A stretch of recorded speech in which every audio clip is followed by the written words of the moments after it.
Welcome, everybody, to the House of Hustle podcast. We are presented by Sports Radio 810 and brought to you by Charlie Hustle. My name is Jarrett Sutton, and I'm joined, as always, by Stephen St. John. Stephen, what's going on? Basketball's going on. Right. We got lots how about just the three teams locally here?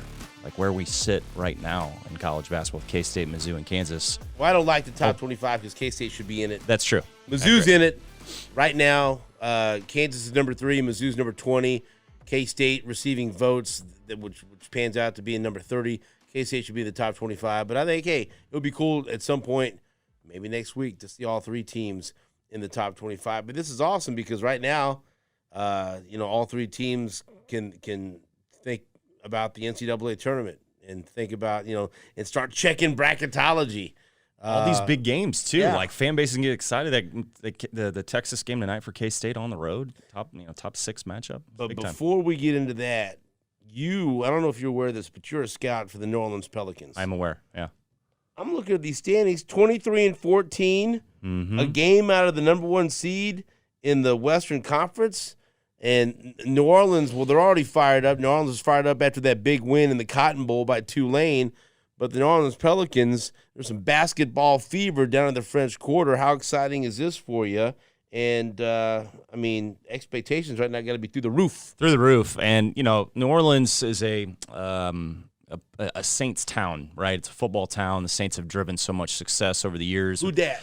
With Drew Brees and the Sean Payton teams winning a Super Bowl. And as you know, the Saints and Pelicans are owned by Gail Benson. She owns both teams. So it's very unique in terms of professional sports when you have an owner that owns an NFL team and an NBA team in a market like New Orleans, which is considered somewhat of a small market. But what I think is so fun for us is to see us have success. We are still banged up. We've had injuries throughout the season. A lot of teams are dealing with injuries as part of sports, as we know. We haven't had Brandon Ingram for going on, I think, 19 games now, where he's been out with a foot injury and really carried us in the playoffs last year. C.J. McCollum had an incredible night on Friday at home against Philadelphia, where he broke the franchise record for most threes made in a game. Zion is playing at such a high level. He tweaked his hamstring last night. Hopefully everything's going to be okay there. But we're playing good ball, and we got guys that really like playing with each other. It's a big part of our group and our team. Willie Green and his coaching staff have continued to do just a terrific job. I'm so impressed with Willie. I was impressed with him last year with everything we went through, the 3-14 start that everybody talks about, and not having Zion all year to make the playoffs, to give the Suns a run for their money in the playoffs. I mean, it was such a fun year, and I think we're really building off of last year in a lot of ways. Guys are, our rookies are now in their second year with a ton of confidence, and Najee Marshall's playing well, and Trey Murphy's playing well, and Jose Alvarado, and Herb's been banged up, but we know the importance of Herb Jones to this team. And we're just getting a lot of, I think, love. When last year it was more of a conversation around Zion, I think everybody's appreciating what this team is. It's Zion's been a huge part of our success, but it's everybody around him as well. We've had different guys step up to win us games. Jackson Hayes won us a game in Oklahoma City where he played so well and had 21 points and was great on the glass. And I just feel like where our team's at, we're deep. We're probably one of the deepest teams in the NBA right now. We're very young. But we're competing. We've won some big games, and we're in a great spot right now. I'm sure Kansas fans would like to know how Devontae Graham is performing. You mentioned how deep the Pelicans are. He's part of that depth. And so give us an update on how the former Kansas star is performing for the Pelicans. Yeah, so when we signed Devontae, the key for Devontae coming to our team was he was going to provide veteran leadership for a young group. And you think Devontae, like a veteran, he's, wasn't that long ago, he was at Kansas playing in the Final Four. So, the career trajectory Devontae has been on to now be with us, his role is very different than what it was in Charlotte. I felt bad for him last year because I think there were moments of the season where he was probably playing out of his role and had to do a lot more than what was probably expected or what he thought he was going to be. He's back more comfortable in the role that he's best suited. He's coming off the bench with great energy, making shots for us, leading, and always making the right play. I think that's something that you really have to give Devontae a ton of credit. Is every time he goes in the game, he's going in the game, he's coming off the bench, and he knows we're deep. So he knows, he's got to be productive and he's got to be efficient, but he's always making the right play. It doesn't matter if he's got 15 points or no points. He's always impacting the game in a positive way. His energy level on the bench, how he engages with guys, his enthusiasm. He's a coach on the floor. Our coaches love him in our locker room and how he interacts with guys. And I think that's a huge part of the culture we've created. Devontae's a big part of that. And Devontae's, he's gone through his own struggles in terms of, he was in a slump last year for a long stretch. We know how good of a shooter Devontae is. He went through a tough stretch where he really wasn't playing well, but he always stayed confident. He didn't sulk.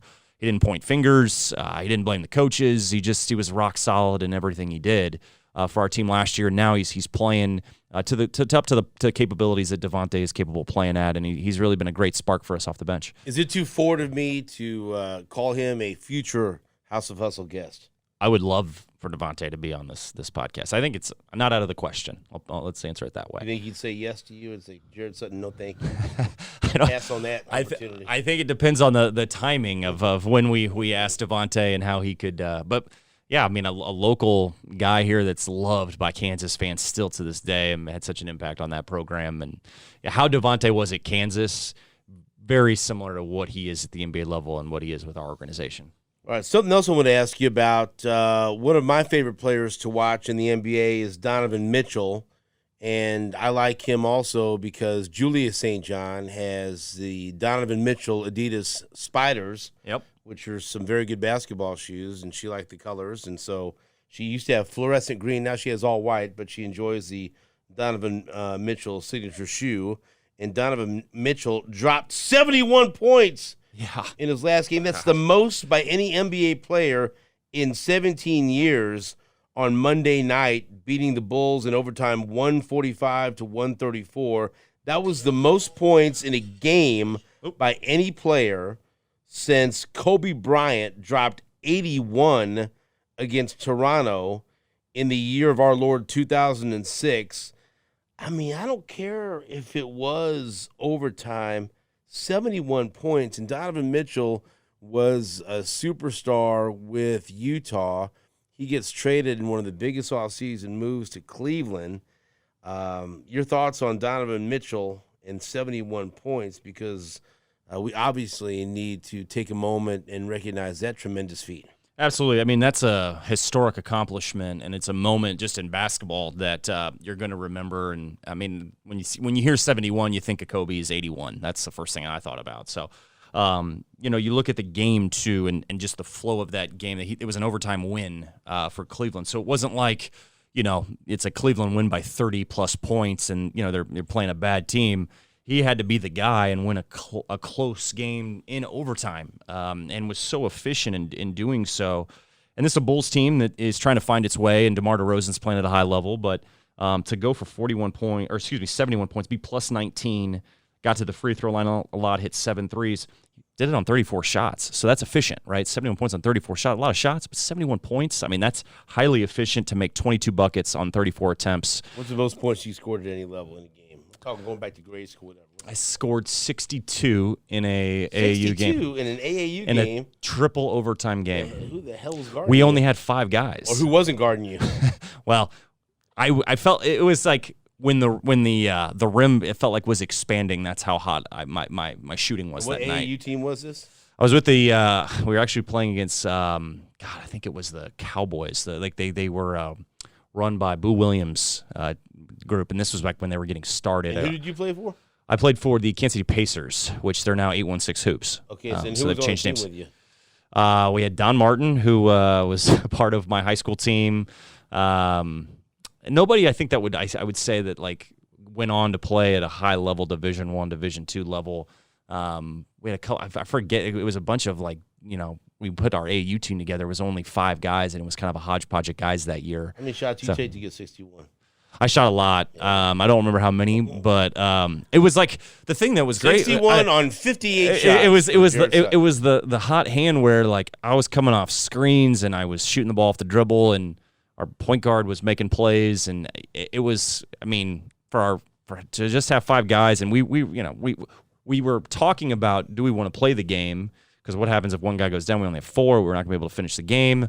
Well, we were like, yeah, we're going to play. And then we ended up beating this team. So you won. We won the game. And, I mean, to do it in triple overtime, I was at Levo Gym down near Argosy. I'll never forget So were that night. Were your teammates like, yeah, or at any point bro, stop shooting. We're here too. No, I never. I mean, and the thing was, yeah, it was sort of like I mean, I kept shooting because they kept telling me to shoot one, and coach was running plays for me, and we wanted to win the game. That we once we started to have a belief that we were going to have a chance to beat this team, and they were 61. They went zone, they ran different, but and it was a triple overtime game, but. That was the hottest I think I've ever been in a game, and it was against a solid AAU team. I bet that coach made the team run and run and run. I bet they had bad practice. Steven, was funny. There wasn't it was a late Sunday night game too, and it was a 7:30 game, 7:30 tip, a late tournament tip, where there was not a people in the gym at that point. It was just sort of some parents, and all the parents were standing up and they were really into the game, and really it was kind of a cool memory for me. But yeah, I was a sophomore, I believe, when that happened. Okay, so I'm gonna make you mad. Okay, I'm gonna ask you a little trivia here. Let's have some fun. Okay, Donovan Mitchell, 71 points. Man, this surprises me. I would have thought that more players scored or in the 70-point club in the NBA. First of all, how many players you think are in the 70-point club in the NBA? 70 or more, right? Yeah, 70 or more. It's not. I bet it's not a lot. I would say it's 3 to 4. 7. So okay. 7. Okay. So let's see how many of the 7 you can guess. Come on, Jarrett. I already told you. Well, 2 of them. Kobe, Wilt. Okay, Kobe and Wilt's 2. Donovan now. That's 3. Okay, so that's a passing grade. You got 3. Jordan, maybe. See, I would have thought Jordan. No. Jordan's not on there. Oh. No. Okay. Let me see. And this is dating back. Are there names from 50s, 60s era? One of the greatest centers of his era. He did it in 1994. 1994, Olajuwon? No. It's 1994. I think it just in that. Trying to think here. 1994. Shaq. That's pre-Shaq, right? Yeah. David Robinson. David Ray. There you go. My man got it. David Robinson the Admiral. scored 71 on April 24th, 1994. I won't make you guess the other ones. But here's the most points, because this is how crazy this was. Donovan Mitchell scoring 71. Wilt Chamberlain, of course, scored 100 in 1962. Yeah. Kobe Bryant with 81. Then Wilt Chamberlain with 78. David Thompson scored 73 back in 1978. Then Wilt Chamberlain, 73. Wilt Chamberlain, 73. Wilt Chamberlain, 73. So the answer is Wilt Chamberlain, 72. Right. And then David Robinson, 71. And then Elgin Baylor. Oh, go. Okay. Wow. Great 71. Name. Great name. And then you add in, and so that's the most points. But then the other guys that are in the 70-point club, like I mentioned, Chamberlain did it 6 times. You got Kobe, you got David Thompson, you got Elgin Baylor, you got David Robinson, Devin Booker. Wow! Oh gosh, I forgot about Book. Right? I forgot about Booker. Yeah, he did it recently. Man, that's wild. I totally forgot about Book too. Isn't that funny too? With and Donovan Mitchell had 11 assists too. I know. The thing about it too, with Donovan doing it, and then Booker too is in the same conversation, because I watched Booker, put 56 on us a couple weeks ago. When you look at these two guys and just the state of the league, to do that in today's league, and I'm not saying anything dating back to the past eras, but with Wilt doing it was a totally different game back then. Nowadays, the game has completely changed. It's totally different. The talent level is so high in terms of the elite superstars of our league. And if you go back, and the reason why I want to bring up it's an overtime game, it's a competitive game. It wasn't Donovan is wide open. It wasn't like these coaches are bright, intelligent, smart, changing their defenses, trying to do everything. Yeah, crazy on the bench. They're thinking, "Oh my gosh, I can't wait!" But you got to tip your cap to some. When Booker went off on us a couple weeks ago, it was my gosh, some of them were having breakdowns on a few buckets, but you're talking he's making some difficult, elite step back range shots that you have to tip your cap to him. It's great offense meets good defense. And sometimes it's great defense and it's just better offense. And if that's a defender, you got to take that personal. Absolutely. You know what's happening. You're switching defenders. Right. You have an elite defender on him. You're shifting who's going to guard. You're blitzing. And great offenses find ways to get their best player in their hot hand the ball. Okay. And that's a testament to what Mitchell did last night. So Donovan Mitchell. So there's a little NBA talk for you. Let's talk some college basketball right now. We had a very, very fiery, a very angry See, well, let's come up with the words to describe what we just saw. Fiery, angry, defensive. Mm-hmm. Speaking of defensive, maybe they should have Nate Bukaty on Donovan Mitchell. Very defensive. Because here's what we do in the halls of Union Broadcasting. Now you're privy to this. Yeah. We like to have a little fun. We like to poke at each other, right? Nate Bukaty he's a Kansas grad, loves KU basketball, and he's not to the point he's overly defensive about the reputation of Kansas getting all the calls at Allen Fieldhouse. And he gets super pissed off when we bring this up now. And so then I had messed with him a little bit on the air about it. And I'm gonna out you, Nate Bukaty, in the commercial break. I know he was talking about me, and I was kind of over here giggling. He told you, if you're gonna complain about that, F you, Right. hey. And so then I did not. Sometimes I put Lebo up to something, right? I was in here. No, you never do that. Never. Innocently trying to get ready for House of Hustle. Mm-hmm. And what did Lebo say? He just came up out of nowhere. He just shows up. Just walked around the corner. Right. I was like, so was that a foul? Yeah. Or and he goes up to you, goes, "Do you think that was a foul at the end of the game?" Knowing Nate's by me and gonna hear it, and Nate got mad. Yeah. And Nate then gave Lebo the old what for, and then he's going, "Oh, go boo-hoo, cry about it," and we were laughing. Yep. Because I mean, one of the most famous non-calls was you could tell us. My senior year, Yeah. 2012. What happened? Allen Fieldhouse, overtime loss, up 19. Last time, well, now they've played, but the last time Mizzou played at Allen Fieldhouse prior to them restarting up the rivalry last year, that was for so much on the line at that time because we had already beat Kansas. What happened at the end of the game? There was a controversial foul. No non-foul. Who was it? It was involving Phil Pressey and Thomas Robinson. Let's have Phil Pressey on the show. I'd love to have Phil on the show. And look, that was a foul. Whatever. But guess what? That was a foul. Mizzou blew the lead. Yes. Okay. We should never have been in that position. But you were not. You were kind of, you weren't as hardcore. Yep, that was a foul. No matter, you almost kind of agreed with Nate. That's fine.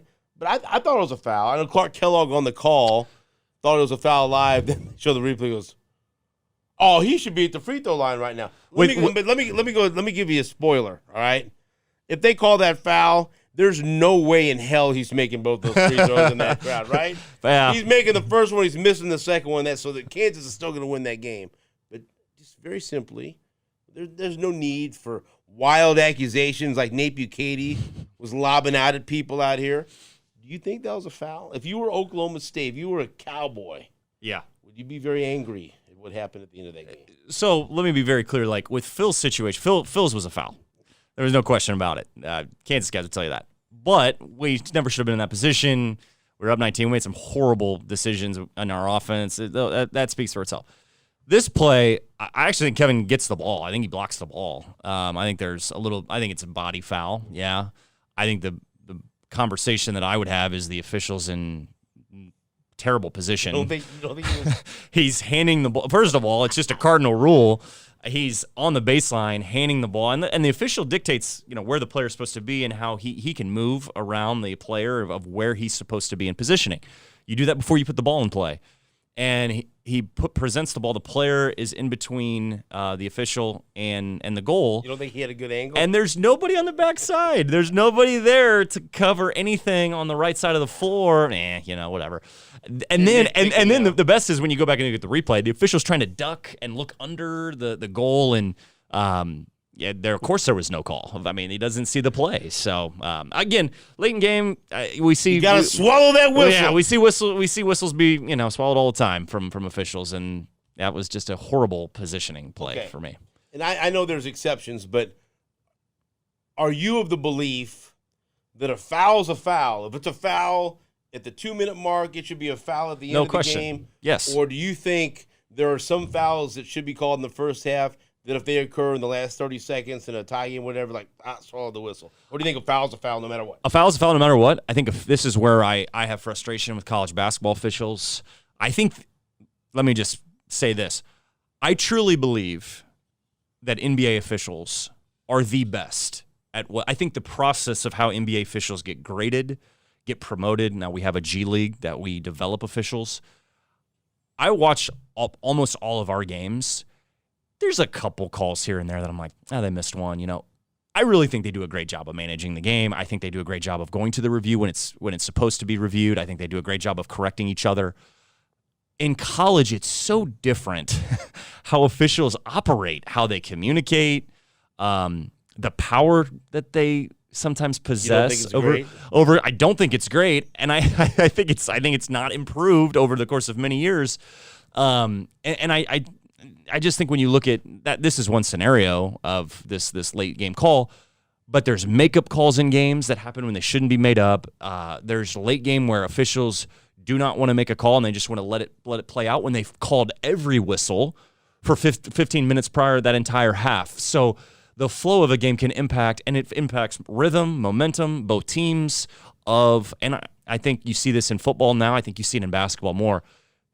You should have a scouting report for officials if you're in college. You should know that. Your players should know that. There should be a level of communication of what you're going to go into, not just your opponent, but what you're dealing with, of what officials, because these coaches know these officials. They have a clear understanding of how officials call certain plays. Are they more lenient to calls? Those are things that I think every coach has to prepare for now. You just want consistency. Absolutely. Right? That's it. Absolutely. No question. And I'm okay. You're going to miss calls. You're not going to get every call right. I'm not saying that. I'm just saying, like, a late game, you're not in the right position and it's your call and you're not even in the right position. Like, that's, to me, a fundamental thing. It has nothing to do with the outcome of the game or who wins the game, but the fact that you're not even in the right position, I have a problem with. And it happens a lot. It happens all the time. And you also see just these anticipation calls. We hear it all the time.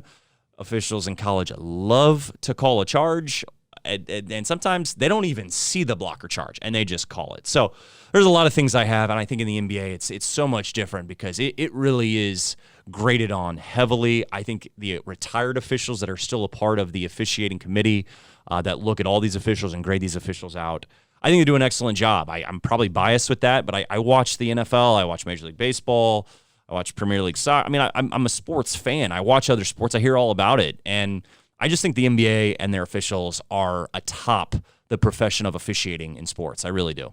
Okay, K-State.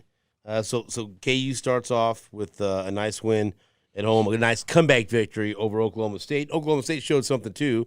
They're not going to be an easy out in Big 12 play. But K-State, we mentioned the Wildcats. We think they should be ranked in the top 25.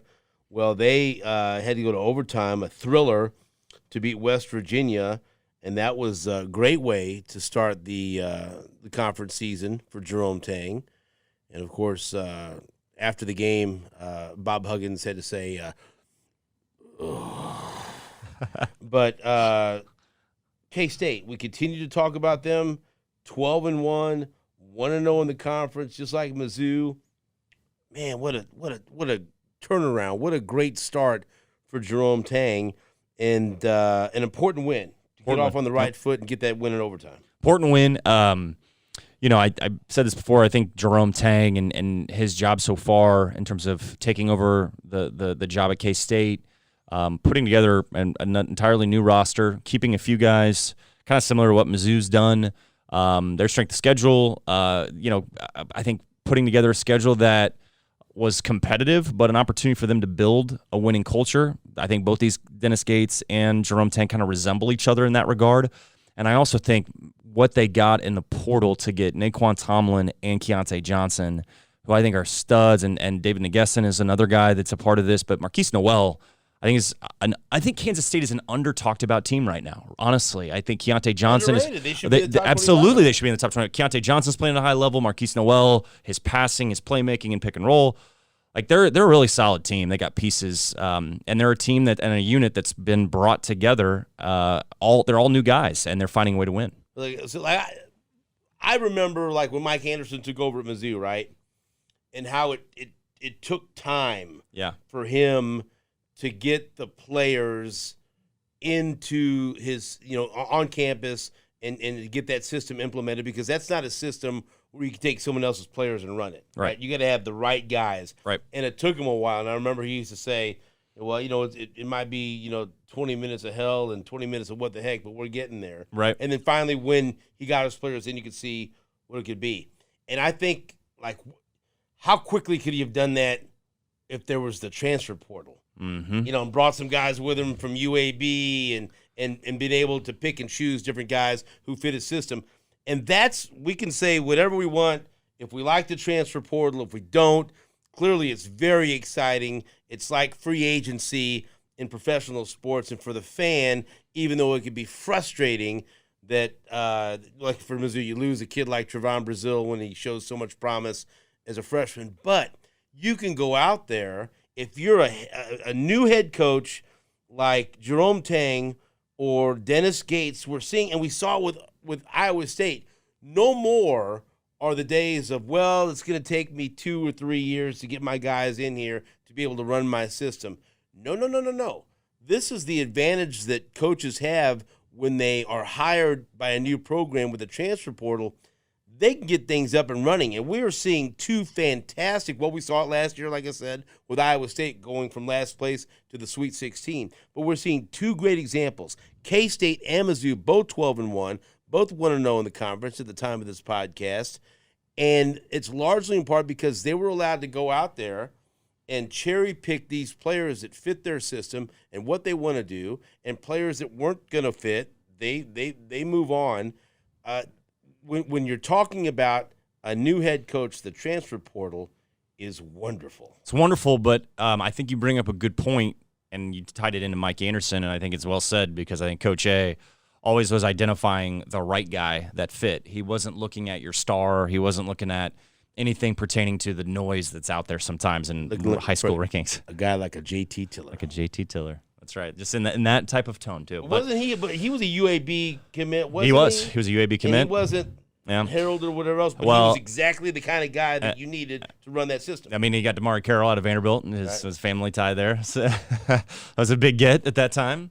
But I think, the point being is, I think nowadays, too, with the portal being what it is, there's going to be certain players in there that are running from their own problems. And, you want to find guys in the portal that fit what you want to do on the floor and fit what you want to do from a culture standpoint. The block we were talking about for Kansas, who had that at the end of the game? Kevin McCullough, who is who we knew was a great defensive player and a part of those Texas Tech teams that have had success. Like a glove in Lawrence. Absolutely. Bill Self wants to do. And he fits exactly. Yeah, that's exactly right. He's a perfect Bill Self guy that is a defensive-minded guy. So, JT Tiller was a very big Mike Anderson type of guy. He played like Mike Anderson did, honestly, when Mike was in college. So the portal can be great, but you also have to it's just like building any roster, whether you're in high school or you're in college or in the pro level. You're going to evaluate the talent. You're going to evaluate the skill set. You're going to evaluate how that player impacts your current roster and how you play from a system standpoint. But you also have to understand what you're undertaking. If there's baggage there, nowadays too with NIL, there's so many distractions with you got parents and family members, all stuff that's coming at you. You got to understand what you're getting yourself into, because it takes one or two guys that if they're a bad culture fit, it can take your program and run amok with it, and that's what you don't. Be a challenge. It's very, and I know it's used a lot. I know chemistry gets talked about a lot, and culture, and it can be vague terms, but I think they're actually truly real.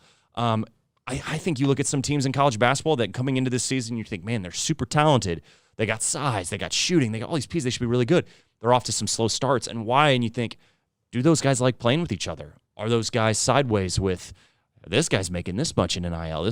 Those are questions that coaches really have to deal with and really talk about internally. There's more to the puzzle, and this is what some of the older coaches have a hard time with that are trying to evolve to it. It's one thing you got to coach your team on the floor, and that's what Dennis Gates and Jerome Tang deserve a ton of credit. Their teams are 12-1 and off to great starts, so the success has been there on the floor. It's also what they're doing from a recruiting standpoint. Both those guys are relentless recruiters. They've been that way as assistants. Their staffs are built that way. They have ties to the recruiting trail in terms of the circuits of the Adidas and Under Armour and the EYBL. Like, they have all these different relationships, but they're recruiting guys that they want to fit their program. you look at Mizzou's roster too, with guys that had success as defensive players of the year at the Horizon level at Cleveland State. Noah Carter from Northern Iowa, who was a very successful player in the Valley. They got Isaiah Mosley from the Valley that's not playing, but was a highly talented kid in the transfer portal. DeAndre Golson was from Milwaukee and had played against Dennis Gates, so he knew all about him. And he had the luxury of bringing in Hodge and Gamillion from Cleveland State. And you mentioned Trey Gamillion, a former defensive player of the year. A lot of JT Tiller in his game. Yeah. But you bring those guys in, and you're able to use those as examples. And and you can speak to this, it's so much easier instead of trying to preach what kind of culture you want and try to explain it. Well, here, you've got two guys who are going to play a lot. They're going to be leaders on the team. Do what they do. Yeah. Like the old saying, actions speak louder than words. What a great mix of talent, but also examples of what he wants you to do on and off the court, how he wants you to practice. He has those guys there because, when you've got guys that are elevating your game with the competition in practice, that many times can mean a lot more than what a coach is just telling you. No question. Right? Absolutely. Like the story you told about going in there and practicing and seeing how hard they practice and what they wanted from you. They wanted you diving all over the place, and they wanted you matching that intensity, or they didn't have a use for you. Yeah. And so you had to match what those other guys were giving in practice for Mike Anderson. I think what's so funny when you mention that, like, what we always used to hear when playing with Coach A is, man, you guys play so hard. And one thing I've told people is I think our fan base fell in love with our teams because we were relentlessly tough and we were highly competitive. Like Damari and JT set the tone of that 2008-2009 team. And we had talent, we had depth, we had all those pieces that won games. But it started with the identity of our team and our program, and it reflected Coach A. And I always tell people, games, it was like a breath of fresh air when you had a game day because practices were so difficult and hard. And now I think Coach A's let up a little bit just of like managing guys, and I think there's some evolution that he's done. But, I mean, back in the day, we would practice hard throughout the year. So our games, it was a breeze. It was like we're going against somebody other than ourselves, and that's why I think we were so competitive and played so hard and played – like every possession was the last final possession of a game. It started in practice. It started with the leaders that we brought, and it speaks to Coach A bringing the right guys. It's the same thing translating right now with some. Keontae Johnson was one of my favorite guys in terms of studying him at Florida. When K-State got him, I'm thinking, if this guy has to pass all medical tests and be healthy, and his intangible traits as a leader, and he does it very, in a quiet way. He is a quiet leader, lead by example type of guy. He's the perfect guy you want to bring in because, number one, he's going to be as productive as he's been on the floor and help you win games. But it's everything else that he brings to the table. I think I said this on your show. When he is in practice, he elevates everybody's play just by how he carries himself. There's no excuse. He goes after everything. He is the best player and the most talented player. And when your most talented player is going all out, that practice gets elevated to the next because everybody sees that and knows I have to match that. What that guy's doing right, I have to do that. I might be a freshman, but I have to do that, and that elevates everybody. And that's, to me, this great sign of that was Jerome Tang identifying that, bringing that player there, and that's why they've been able to have some success. You have to have leadership, you have to have an identity and a culture, and you can build that in year one. Yes, you want to be patient with the coach. But both programs and both fan bases should think, wow, we got ourselves a basketball coach and a basketball program that's headed in the right direction. So here's the interesting thing about Dennis Gates. I want to get your thoughts on. You talk about bringing in talent, bringing in the right mixture of players, but also you have that issue of NIL and how that could be an issue that you have to deal with, personalities and everything else. You bring in Isaiah Mosley. Yeah. And before the season starts, just looking on paper, he's the biggest get. He averaged over 20 points a game at Missouri State. Other schools wanted him for a while. Looked like he might go to Kansas. That's going to be the leading scorer. That's the biggest fish he got out of the transfer portal C. And for a long time this year, when he wouldn't play, he'd only play a few minutes, he wouldn't play at all, that was the hottest topic amongst Missouri fans. Now, they're not talking about it too much anymore because he doesn't play, and Dennis Gates is winning. Mizzou is winning. It would be a much different story if they would have lost Kentucky to Kentucky and lost that game to Illinois, and they're riding a 3 or 4 game losing streak, or Hodge didn't hit that shot, then Dennis Gates is trying to establish a culture or whatever's happening, but they're losing games because of it, and there'd be people complaining. No question. He looks like a genius right now, but whatever it is, we don't know all the story, okay? And the people that do know the story ain't talking. Yep. But that's been a very difficult issue because NIL was involved, and he was the big get, and now he ain't playing at all, and he's still winning. So he's been able to find that balance of, you know what, I'm going to make hard decisions to establish the culture out of the bat, but he's also winning too. And then the other thing I wanted you to talk about after you talk about Mosley is you mentioned Kobe Brown. How hard is it, because he looks the part, 6'8", 250, getting off the bus, there's a player. He's wildly talented, but he's oftentimes in his Mizzou career, he's deferred. He hasn't been the guy. He's been happy being one of the guys. And I think we go through this if you coach grade school, high school, you've got kids that are talented but don't have that personality to be the player, the go-to, the leader, and you have to coax it out of them. It's very difficult. Sometimes you don't get that, and it looks like whether it's been Dennis Gates or any other member of the coaching staff or whatever, they've been able to unlock that, and he's had back-to-back 30-point games against Illinois and Kentucky, and that's very important because you do need a guy. Yep. When hey, we need a shot, that's our guy. And so, to me, those are 2 examples of Dennis Gates doing some very impressive managing of personalities and building chemistry, which has led to the success on the court. No question.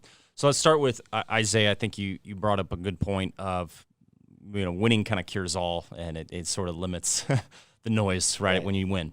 I think when you talk about, we compare, I do at least, with Kansas State and Mizzou. They're very similar first-year head coaches. It's different with Jerome Ting's group because their top transfer is playing at the highest of levels. With Mizzou, their top transfer isn't even playing. So it's a very different conversation we had. And I would say with Mizzou, they got Aiden Shaw, who's a very talented freshman, that they were able to land his commit, recommit him, re-recruit him, really. He did play really well in the Kentucky game. He goes in and gives them a lift. But it goes to the fact Mizzou started Ronnie DeGray in the Kentucky game. They subbed him out a minute into the game. They subbed him out a minute 30 into the second half. The reason why I bring up Ronnie DeGray, he didn't even really play in the first 2 games of this season, games I called. I think he might have been in, and those are some mop-up minutes he got in. Now they have to play him because they use him for defensive purposes with his length. He's a versatile positional defender where he can switch out. He can play multiple positions. Dennis Gates is using his entire roster. And I think it's kind of similar to what we are going through in New Orleans, where we've had some injuries. Guys have had to step up. Opportunity has presented itself, and guys are taking the reins, and they believe in our coaching staff because they're going to get an opportunity. They know no matter – and if you're playing well, they're going to play you. It's not like they're going to take you off the floor if you're not playing well, but Coach Gates expects you to – he's all about efficiency. He's an analytical guy. He's going to look at the lineups that make sense, that drive success. Ronnie DeGray, when he's been in the game, they've been very good from a plus-minus standpoint. And maybe that's the argument for having that lighter schedule. You're able to evaluate what you have while still win games. And then even though the Kansas game did not work out well, then when you get to the better games, you have a really good understanding. This is my glue guy. Yeah. This is my defensive guy. I want him in this situation. You have a better understanding of how this team fits together. And also, what did we hear when we started to hear some reports about people that love this hire? He's a terrific talent evaluator. Mm-hmm. He's a great X's and O's guy. And you're seeing that. And it's like, yeah, absolutely. It's almost, it's kind of like you're scared to like, oh boy, this is a home run hire. Yeah. He's young. He's young. Now you see why hardcore X's and O's guys were super excited about. And I remember put a great staff together too. Right, that's a key to every head coaching hire. I remember comments that Buzz Peterson made at media day, mm-hmm. and he had tremendous praise about Mizzou hiring Dennis Gates and about what he's going to bring to the table because he wasn't the sexy big name, but boy, does he look like he's a home run right now with the way he can evaluate this talent and build team chemistry and what he's done so quickly. It's unbelievable that just this quickly, with only 3 returning players, they're number 20, 12-1 with wins over Kentucky and Illinois. I have to say it to believe it. Well, and I think there's 2 things that we can tie this into, because how many comments were made after Dennis Gates was hired of, well, he rebuilt Cleveland State in a short amount of time, but, well, it was Cleveland State. It took 3 years for him to rebuild that program to where they were winning consecutive conference championships. 2 of the 3 years he was Horizon League Coach of the Year. Right. So I think that's also playing itself out a little bit right now too. Of like, wait a second, like he's already showing like we're just starting league play. He just coached his first game as a coach at Mizzou, and it was against Kentucky, and he beat John Calipari. And right now, you got to give him if we said who's the leading candidates for SEC Coach of the Year. He's got to be there. Why isn't he? He's got to be up there. I mean, Mississippi State's off to a great start, too. They're going to be in the conversation with Coach Jans, but I just think what he's doing you mentioned talent evaluation. This is a great conversation we had, because I'm big on, yes, recruiting's everything, and you got to put your roster together. Player development's still right at the top 2 for me. Like, development of your own players and not just writing your players off. You recruited those players, you signed those players. If they're bought in, you want to give them every chance they can have to be successful. Kobe Brown is the ultimate culture piece, leader, guy you want representing your program, that you are okay with being the face of your program. The thing about Kobe, what's so fun to watch him play, he's gotten in a little bit better. He's always been in good shape, but he just looks like he's more defined. He can play longer stretches without fouling. His conditioning level's, I think, a little bit better. He's been aggressive. He's been in attack mode. We've talked about him playing with fire and energy and just the emotion that he's been playing with. It's something we haven't seen from Kobe Brown in his career at Mizzou. He's had back-to-back 30-point games. He's rebounding the ball. He's shooting threes. They're running all sorts of different actions for him. Pick and roll, high post, pinch post action, throwing the ball to him inside. They're putting him in all sorts of different formations, and they're also identifying, this is a good shooting team. How many times have we watched a Missouri basketball team and you're thinking, they're shooting 10% from 3 or something like that? You know, they got DeMoy Hodge, who is, I think, one of the most lethal 3-point shooters in the conference. And he don't care where he is. And he's got the green light at all times. He's like Jarrett Sutton. He'll shoot it from wherever. If it feels like leather, just let launch. He shot a pull-up 3 in Kentucky. It was 1-on-3. There are no numbers. They're totally comfortable with him shooting that because he makes that shot. That's a good shot for them. Very, very Clarence Gilbert-ish. That's right. Just let it fly. But the way they're using DeMoy, the way they're using Kobe, I think Nick Honor and Sean East have played at a really high level. Point guard play is so important. Sean East has been great off the bench for Mizzou. Good change of pace. Great change of pace. He's got a good float game. He can shoot threes. DeAndre Golston can have 16 points. He can be a physical defender. He can do a lot of different things when he's on the floor. And I just think Trey Gomillion is like the heart and soul of the team. And we knew that was probably going to be the case, and it definitely you see it. When they had substitutions in that Kentucky game, they'd be in a huddle, and Trey Gomillion would just go sit on the bench because he was so exhausted that they would let him catch his breath. And they would have the huddle, and he would, because he already knows he knows the system, he knows what's going to be said, and then he would talk to Coach Gates separately before and after huddles. And and let's be honest, he's the kind of guy that makes you mad if he's guarding you. Yes, he's the guy you want to have on your team, and the guy you hate to play against, for sure. Right. He was there. There are little things like the intangibles that he brings. Yep. And that's why it's so important to have a guy because he's on the same page as Dennis Gates. So once a month we're going to have the House of Hustler of the Month. Now, that sounds filthy, but it's not, because we want players that hustle. If you want to nominate Stephen St. John at 810WHB.com, it could be a high school player, it could be a college player, small college basketball. Got a lot of great programs around, like Northwest Missouri State, whatever. But we were just talking about your nominee this month for Hustler of the Month, and who is it? It's going to be Kobe Brown. I'm going to give it to Kobe, who was SEC Player of the Week, and I think he was like the National College Basketball Player of the Week after the Illinois win when he had his night. But you look at his performances against Illinois and Kentucky to go back-to-back 30-point games. He shot 75% from 3 against Illinois and 50% from 3 against Kentucky. He had 8 assists in that Illinois game. Like, I can't be like when they're going and playing through him. Kobe has such a great feel of not forcing, of taking good shots. He's still so unselfish. He also had 4 steals in that Illinois game. He's very active defensively. His strength bothered Oscar Tshiebwe. Tshiebwe has great length. He's going to rebound the ball to a high level. But you've just been so impressed with the fight of Kobe. So much is asked of him on both ends of the floor. He played 37 minutes against Illinois. He played 35 against Kentucky. He's going to be playing a lot of minutes. That takes an incredible amount of toughness when you got to be a guy that is as productive as he's been on offense, and you got to turn around and play defense. They cannot afford him to rest because he just is a different matchup nightmare because of his physicality. He has to guard on the block, and he has to guard every team's 5-man when they go small. That, to me, exemplifies playing with hustle and playing with heart and playing with toughness, and this is a guy that has gone through years of losing and stuck with the program. He could have left. He could have easily left. He could have gone anywhere. NIL money now. He stayed. The loyalty that shows, staying true to his commitment. He loves Mizzou. And, look, there's a lot of different guys you could give it to, but I just think with Kobe, the story of him, especially coming out of high school at Alabama, and his growth as a player and the type of kid he is and how hard he plays. He's never changed the type of player he is in terms of how hard he plays, but now he's just playing with so much more confidence, and you're seeing this evolution of him over the last week or so, and he's got to continue to play like this for Mizzou, but he's our hustler of the month. Jarrett Sutton mentioned the show was brought to you by our friends at Charlie Hustle. You can go to charliehustle.com, go down to their store in the plaza, and if you're ready, you should be celebrating Kansas State, or Mizzou basketball. Get all geared up. They got great stuff for the Roos, too, Kansas City Roos. And, of course, the playoffs are right around the corner. You want to get geared up for the Chiefs. All I'm going to tell you is this. I'm looking at charliehustle.com. I see this tie-dye shirt. It's got me written all over it. Oh, baby. Wink, wink, nudge. That says Kansas City kicks ass.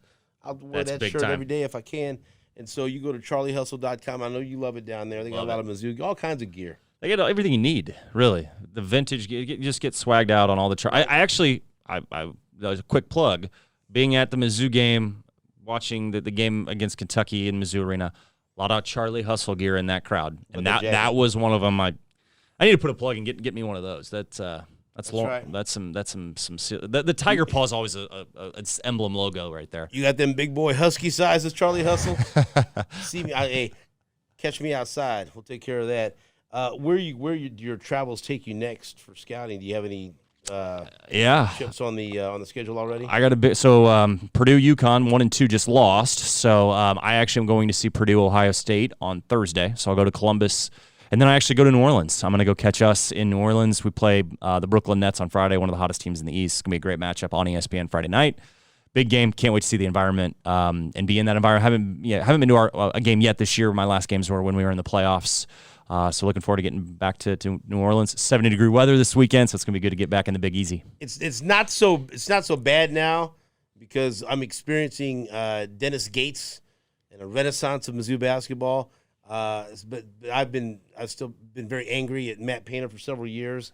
But the reason is because he's a hell of a coach. Yeah, he is. Right? Coach Painter's great. I now joke with him of he could have coached me for 1 year. How's that go? He laughs and he's always like, I thought. Yeah, he actually openly is like, hey, I thought it was going to get done, but yeah, I knew he was going to be staying at his alma mater at Purdue, and he's had a great career there. But I think that's laughing about that. That's the closest he's ever been to leaving Purdue, and got on the doorstep. But that's a whole nother story. I actually thought I was on spring break. Because we were done in the NCAA tournament. I had a break. I was in Panama. I bet you were. I was in Panama with some buddies, and I got a text that said, I think it's Matt Painter is going to be our head coach. And the next day, everything changed. So, yeah, it was a wild time. Was this like an MTV, like spring break? No cameras. Yeah, no cameras allowed. No, just getting after it. Luckily, it was like a spring break that was after like most college spring breaks. So Mizzou was late that year with spring break. So it was kind of nice. It was just like a bunch of Mizzou friends. It was toned down. Okay, but so maybe the next episode, I want to hear more about this. We can dive back into the spring break. Why don't I want to do this? I've moved on from this. And you go and you tell them you can laugh it up with Matt Painter for some reason coming up on Thursday, and then you be down in New Orleans watching the Pelicans. All right, Jarrett, any final comments before we end this episode?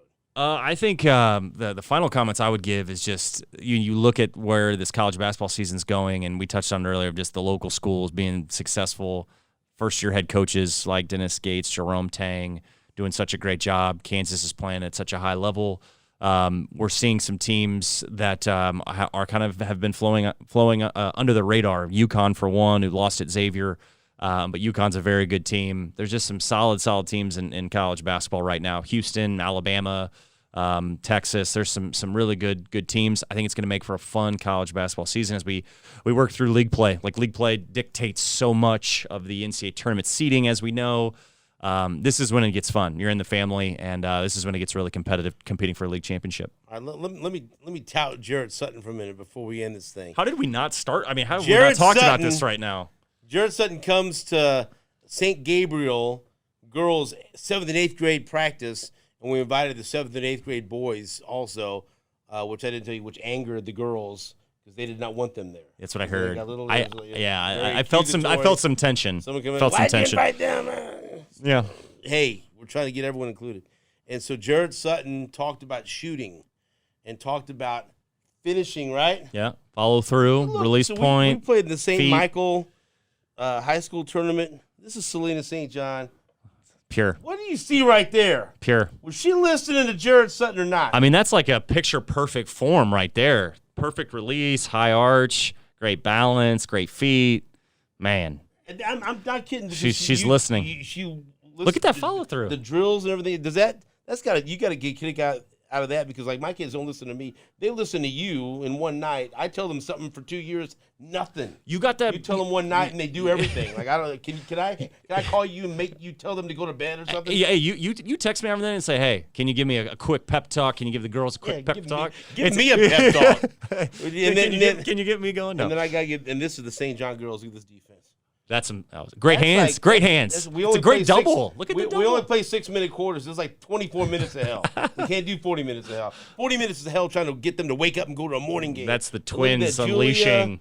No foul. I see no foul there. She was not. Both hands on the ball. Yeah. Julia and Selena, because of Jarrett Sutton's words, motivating these girls, ready to go out and play their best basketball. That's all. They get out on the driveway too, right? Like you built the backyard. That's right. Backyard. Backyard hoop. Sport court. Let's go. That's right. But I cannot. We no longer have one-on-one games because the last time we had them play one-on-one, it was nearly fisticuffs. And then Mom accused me I'm not making them too competitive. But can you be too competitive at the age of 13? I say no. That's right. You're not competitive enough. Jarrett Sutton, say goodbye to all the people that are tired of us talking about basketball right now. What a fun little show here. A fun segment we had here. But we'll look forward to next week. Maybe an interview next pod. How about Sophie Cunningham? How about Sophie Cunningham? We got to get this done. We've been talking to Sophie. She's in. So we got to get that scheduled. And Jarrett Sutton spring break stories from Panama.